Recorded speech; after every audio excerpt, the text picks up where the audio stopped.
Hello and welcome back to my channel. I'm Jenny. Today I have a look, review, and swatches of the Bad Habit Retro Love palette. This is what it looks like on the inside.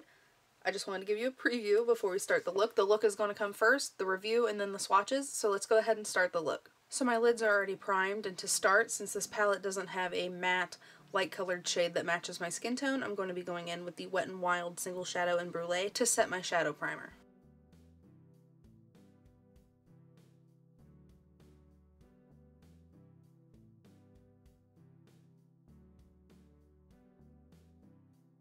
Taking a mixture of Peace and Flower Power, I'm going to go into the crease and the outer V with this.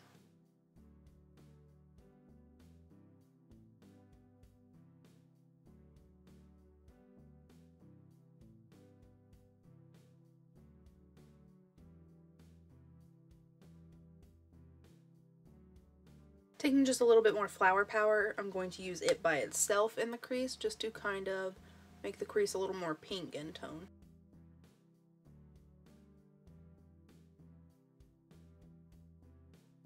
Next I'll be taking the shade Pop and I'm going to be putting that right into the crease just to kind of deepen it a little tiny bit. Taking the shade Rock and Roll on a smaller brush, I am going to put this in the outer V and up into the outer crease. I'm actually going to take it in a little further too.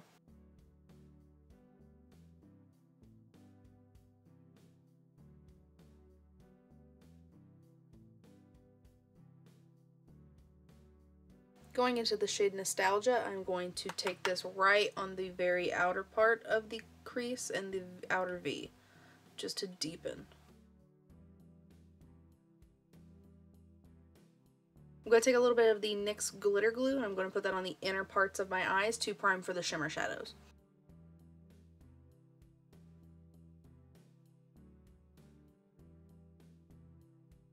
Taking a flat definer brush, I am going to go into the shade Revolution, and I am going to first start by patting it onto the glitter glue, and then rubbing.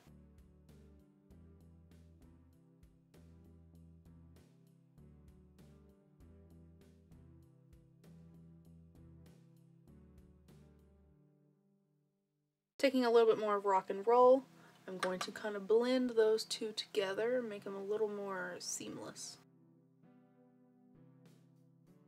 So now that the top shadow is done, I'm going to go ahead and put on some mascara and lashes, finish the rest of my face, and I'll be right back to finish the rest of the eye look.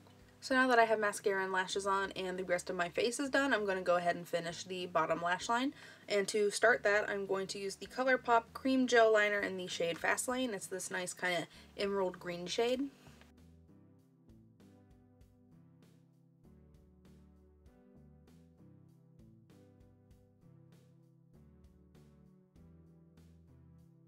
Taking a pencil brush and going into the shade Mod, this kind of teal color, I'm going to run this all over the lower lash line.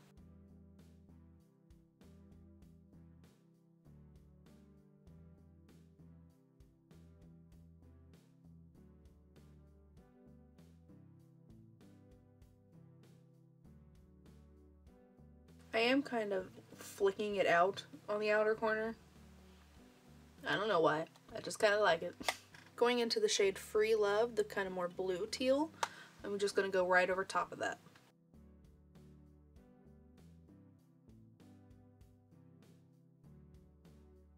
Taking a detailer brush, I'm going to go into the shade Psychedelic, put that on the inner corners.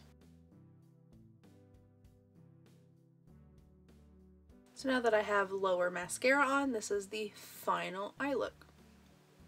Let's go ahead and start the review. So a little bit about this palette. I bought this palette from Hush. Hush is an app and a website where you can get discounted makeup products. You can get high-end makeup products as well. But I know that they are mostly known for selling dupes of higher-end palettes, and Bad Habit is one of those brands. This is the dupe for the Anastasia of Beverly Hills Subculture palette. I do not have that palette, so I cannot compare the two.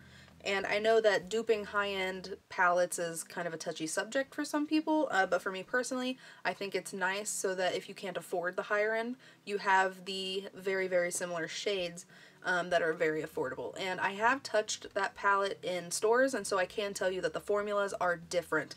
I actually, just basing off of touch, I do like the formula of this better. All of the shadows are much more soft. This palette retails for $10 on the Hush app, and I'm assuming it's the same price on the website too, but I've never shopped the actual website. And this palette is cruelty free. This palette is kind of like, it has that slight kind of soft touch, kind of like the NARS packaging, but it's not nearly as luxurious. It is very, very slim, and it's long and sleek. In this palette you get 14 shades, and only 3 of these are shimmer shades. All of the mattes blend very well, but the 2 that I have the most issues with are these 2 teal kind of shades.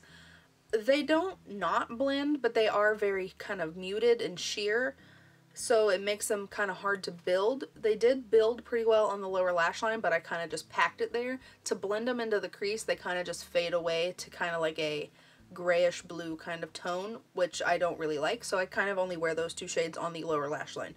The rest of these shades are very nice, and they blend very, very well. I know the Subculture palette had a lot of issues with like a lot of kick up, and people were panicking over the kick up, but these also have quite a bit of pick up.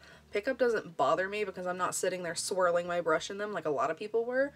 But the Flower Power shade does have a ton of kick up when you barely poke your brush into it, so you gotta kind of be a little careful with it. The shimmers are okay, they're not my favorite. I've noticed that I have to use a glitter glue when I wear them, unless it's in the inner corner, then I don't put glitter glue in the inner corner. But if I want to put shadow on my lids, I have to put a glitter glue down, or else these shimmer shades just disappear within like a couple hours of wearing them. The shimmer shadows really aren't that bad, they're just not my favorite formula of shimmer shadow, but the mattes are really, really nice, and they blend really well. This palette is also kind of interesting because when you look at it, you can kind of break some of these shadows up into some nice quads.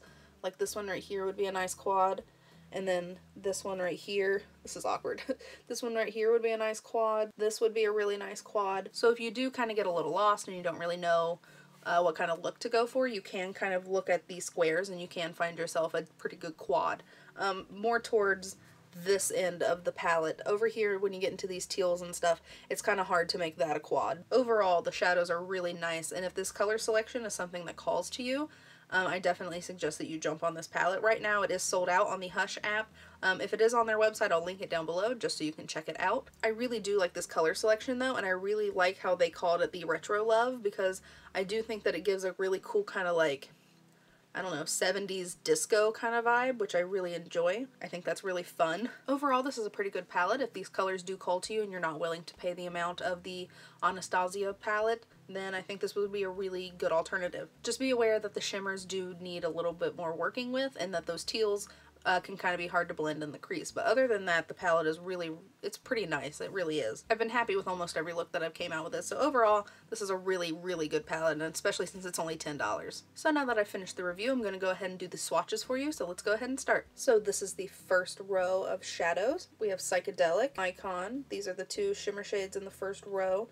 Psychedelic is kind of like a white with that pinkish kind of shift to it, and then Icon is kind of like a green with a little bit of gold mixed in. They're really, really pretty. And then we have Hippie, Pop, Rebel, Mod, and Rock and Roll. Now I will say that these mattes aren't swatching very well, but that doesn't mean that they don't blend well, because they really do blend well. This is a really, really nice shadow. I really like it. And these 2 are very, very nice, kind of interesting colors, especially Hippie.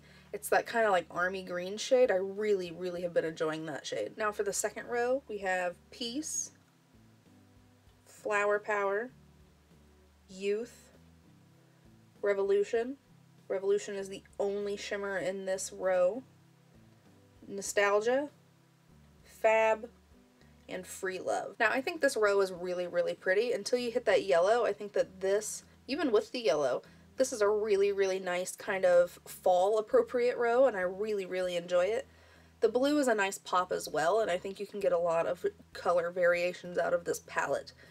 Overall, this palette has been very fun to play with, and I really, really like the Flower Power shade. It goes with a lot of looks, and it's a really, really nice color to kind of throw in the crease and put a shimmer shade on, and it's very, very fresh and springy. So that is all that I have for you today. I hope you enjoyed my review of the Retro Love palette by Bad Habit. If you did, please give me a thumbs up, and if you would like to subscribe, please feel free, and I'll see you next time.